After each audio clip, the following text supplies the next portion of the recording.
ಗಣೇಶ ವಿಸರ್ಜನೆ ವೇಳೆ ಮಂಡ್ಯದಲ್ಲಿ ಮಾತ್ರವಲ್ಲದೆ ಸಾಗರದಲ್ಲೂ ಕೂಡ ಇಬ್ಬರು ಬಾಲಕರು ಎಂಜಲು ಉಳಿರ್ತಕ್ಕಂಥ ಪ್ರಕರಣ ಕೂಡ ಸಿದ್ದು ಮಾಡ್ತಾ ಇದೆ. ಈ ಬಗ್ಗೆ ಮಾತಾಡೋದಕ್ಕೆ ನಮ್ಮ ಜೊತೆ ಶಾಸಕರಾಗಿರ್ತಕ್ಕಂಥ ಬೇಳೂರು ಗೋಪಾಲಕೃಷ್ಣ ಅವರಿದ್ದಾರೆ. ಸರ್, ಸಾಗರದಲ್ಲೂ ಕೂಡ ಇಬ್ಬರು ಪುಟ್ಟ ಬಾಲಕರು ಎಂಜಲನ್ನ ಉಗಿದಿರ್ತಕ್ಕಂಥದ್ದು ಕೂಡ ಬಹಳಷ್ಟು ಒಂದು ವಿವಾದ ಆಗಿದೆ.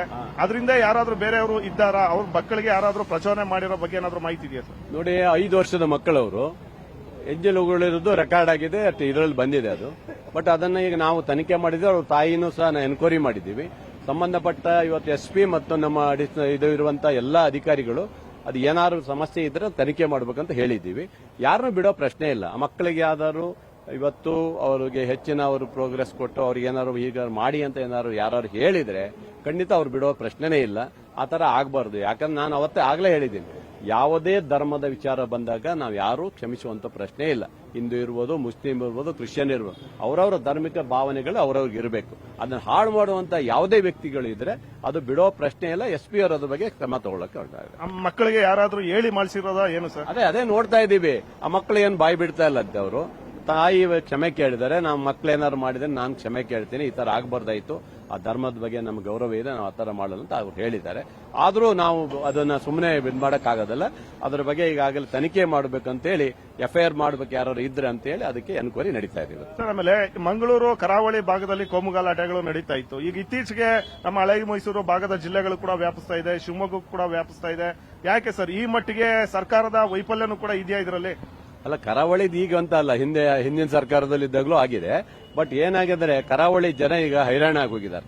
ಕರಾವಳಿಯ ಜನರು 10 ಗಂಟೆ ಮೇಲೆ ಯಾವುದೇ ಒಂದು ವ್ಯವಹಾರ ನಡೆದೇ ಇರುವಂತ ಪರಿಸ್ಥಿತಿಯಲ್ಲಿ ಇವತ್ತು ಕರಾವಳಿ ಜನ ಬಂದೋಗಿದ್ದಾರೆ. ಇದೇ ತರ ಅವ್ರು ಆದ್ರೆ ತುಂಬಾ ಕಷ್ಟ ಆಗುತ್ತೆ. ಅದೇ ತರ ಯಾವುದೇ ಪ್ರದೇಶದಲ್ಲೂ ಸಹ ಈ ತರ ಆಗೋದು ಬೇಡ. ಅದಕ್ಕೆ ದಿಟ್ಟವಾದ ಕಡಿವಾಣ ಹಾಕಬೇಕು. ಮುಂದೆ ಈ ತರ ಘಟನೆಗಳಾಗದೆ ನೋಡುವಂತ ಕೆಲಸವನ್ನು ನಮ್ಮ ಸರ್ಕಾರವನ್ನು ಮಾಡಬೇಕಂತ ನಾ ಕೇಳ್ಕೊಳ್ತೀನಿ. ಸರ್, ಈಗ ಮಂಡ್ಯದಲ್ಲೂ ಕೂಡ ಕಲ್ತೂರಾಟ ಆಗಿದೆ, ಪರಿಸ್ಥಿತಿ ಉದ್ವಿಗ್ನ ಆಗಿದೆ. ಮೆರವಣಿಗೆ ಸಂದರ್ಭದಲ್ಲಿ ಲಾಠಿ ಚಾರ್ಜ್ ಕೂಡ ನಡೆದಿದೆ.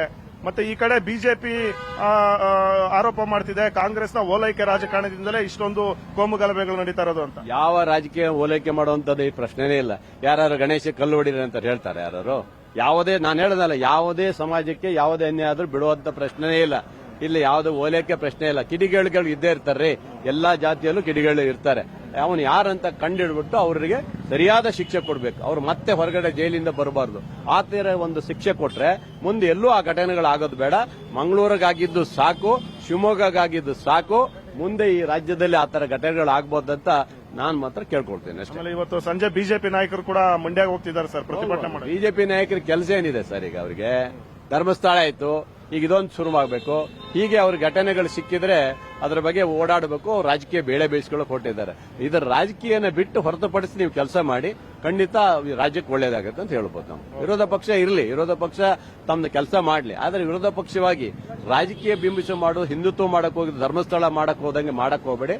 ಧರ್ಮಸ್ಥಳದ ಏನ್ ಹೋರಾಟ ಮಾಡಿದ್ರೆ ಆ ಹೋರಾಟದ ಫಲ ನಿಮಗೇನು ಸಿಗಲ್ಲ.